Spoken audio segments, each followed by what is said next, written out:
Today I'm doing another review on another Found North product. This is the newest and oldest age-dated batch to date. Will this be worth the hunt? Should you spend almost $170 for this one? Well, here's my honest review. Let's get to it.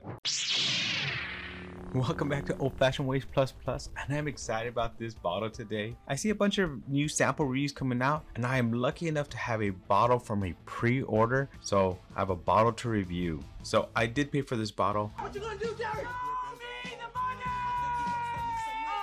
But I'm gonna give a review and an honors review for you today. Let me pour a little bit of this out and let it breathe. Not a bad bottle pop. So let's just set that aside for now. This is Found North's first batch release of 2024, batch 009. However, when they consider age, they are less concerned with the age statement, are more thoughtful about the flavors available in the oldest component whiskeys that make up a blend. Old whiskey is not necessarily equal to good whiskey, but old whiskey often presents flavors and textures that are unavailable with younger barrels of maturing whiskey. Interesting texture. This is made up of 8 different components, all aged between 19 and 26 years. The batch process, they were allowed to blend fully matured components, allowing them an exciting level of precision in weaving these old whiskeys together. They managed to create a blend that both honors the complexity and individual components, and also celebrates the unique layering of flavors that forms the final blend.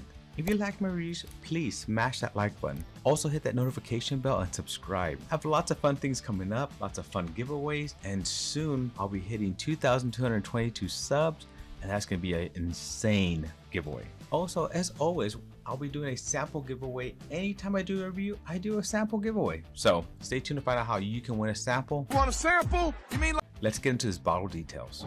Bottle details, Found North Batch 9. Classification, Cask strength Canadian whiskey. Distillery, Found North Distillery. Release date 2024. Proof 124.6 proof, making it 60.3 ABV. Age 19 years. Finish. Maturation includes ruby port hogshead, bourbon barrels, New American oak, and Hungarian oak. Mashbill, 91% corn, 8% rye, 1% malted barley. MSRP on this bad boy, $164.99. All right, let's get into the fun part. Let's start reviewing. It's a good amber color, not super dark, not super light. Being that, you know, the age statement is 19 years and it goes up from there, I thought it'd be a little bit darker, but I noticed that most Canadian whiskeys are not as dark. So let's go in for the nose, for the aroma. Actually, for that first smell, very sweet up front. Kind of like a butterscotch. A little bit of cinnamon or spice in there, but that butterscotch seems to come to the front. So butterscotch, a little bit of honey and cinnamon there. Overall, good start. It didn't burn my nose in the start. I'm gonna give that a 6. Flavors, the initial taste. Oh yeah, I forgot to look at it. Well, it actually runs pretty quickly on this glass. Kind of runs, so it doesn't stick to the glass very quickly, very much. So let's see. Little bit of spice, little bit of butterscotch, a little bit of molasses. It actually runs a lot on the sweeter side on that first initial take. The heat was very quick to dissolve. Still a little bit of tiny spice on the tip of the tongue, but that sweetness takes over pretty quickly. More like a maple, molasses, a little bit of butterscotch. That's kind of the taste you get initially on that. For initial flavors, I'm gonna give that a 6.5. Well, let's check out complexity. The second one where I get much more flavors, able to absorb more of it, able to see that process go through a little bit faster. So it is very quickly to dry on the mouth, like that tannicky stuff. And I think that's because of the age of this. You get that tannic, and that's what I both associate with that. Very good flavors. You get a little bit of that spice up front, so you still get that cinnamon. You still get that, you know, baking spices on the tip. Very quickly goes into that sweetness, butterscotch, molasses. There's a little hint of, like, trying to figure it out. It's like a cherry. It's like something raspberry. Yeah, I would say a raspberry hint in the background. I was trying to figure out what that was. It does go through that evolution. It goes through it pretty quickly though. That was so quick. So for complexity, it does have a decent amount of complexity, but it kind of goes through it fast. Now for complexity, I'm gonna give that a 6. Now mouthfeel. thickness and viscosity. As I was saying earlier, it runs pretty quickly. And with those first two drinks, it went through it kind of quickly. I am getting a little bit of, a Canadian hug, but not much of one. So still that spice, still that butterscotch. I mean, that butterscotch is raw front and forward. A little bit of that tannicky is there, covers the tip, covers the mid palate, nothing on the back palate, nothing on the roof of the mouth. Front still a little bit spicy. That mid palate with that sweetness is already starting to go away.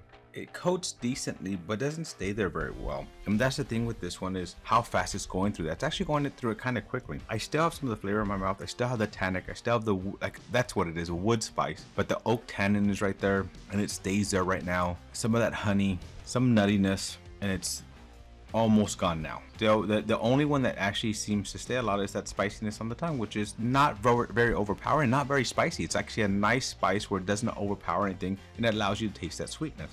So for mouthfeel with the thickness and viscosity, I don't feel like it has a lot of that thickness and viscosity, you know, but it's interesting. So as I do this, so it has a little bit of that mint now. Now I'm getting that mint that I wasn't getting before. So it's still there, but as for the thickness and viscosity, that's actually a little bit, like, it's not coating the mouth like I like other ones to do. And I think it's, you know, it's just one of those things with Canadian whiskeys, they don't tend to do that as much. So I'm gonna give that mouthfeel a 5.5. Now I'm gonna go in for the finish. I'm gonna tell you, the finish, even though it's faint, it is still here. So there is a finish to it. I thought it was kind of going really quickly, but I still do that. But let's go in. Let's go in for that drink. Finish is good. It stays there. I still have it, and but it fades really quickly. But then it just kind of, I think in their description they used like echoing, and now I get what they mean. It's like an echo there. It's like you heard that sound from far away, and you know it's still there, and it's going on and on and on. It's quickly fading, right? But it's there. So I actually understand what they meant by that echo, because when I read that earlier, I was kind of, what did that mean? For the finish, I'm gonna go ahead and give that a 6. Let's go in for the last drink before I decide what I buy again. I drink and I know things. That's funny. That last drink was probably my best drink with it. The spice was gone pretty quickly, but that sweetness, that butterscotch, I like that butterscotch. I really do like that. I think that's the nicest flavor in there. And then you get the honey, and you get the nutmeg, and you get all these other little ones, but that butterscotch is kind of front and forward for me on this one. So the question is, would I buy again? It's a $165 bottle. So when you do that math, the 10 times, you know, the 17, it's 170. So it falls within that category. It's just this one of those that I'm glad I have a bottle. I'm glad I have it to review. I'm glad I have it to share it with you. If I had this at MSRP, if I had the possibility to go buy this at MSRP again and get another one for backup, I wouldn't. So no, I wouldn't buy again at at that 165. I feel like this is unfortunately like a $80-$90 bottle to me. Sorry, I mean, it's just what it is, right? So I'm gonna say no and give that a 4. My total score for this was 34 out of 60. 34 out of 60. Not the greatest score, especially for something as expensive as $165, right? Now, don't get me wrong. It's a good pour. I enjoy the pour. I will drink from this, and I'm gonna love to share with you guys, and we'll talk about that in a second. I just don't, to me, for my palate, especially today, I don't think it's a $165 bottle. And that's my honest review on it, and I have to be honest when I do these, right? Now, it's funny because I feel like my last few reviews, I've been kind of giving lower scores, but I don't know. Is that my palate changing? I don't know what it is. To me today, this just didn't hit the spot for me, right?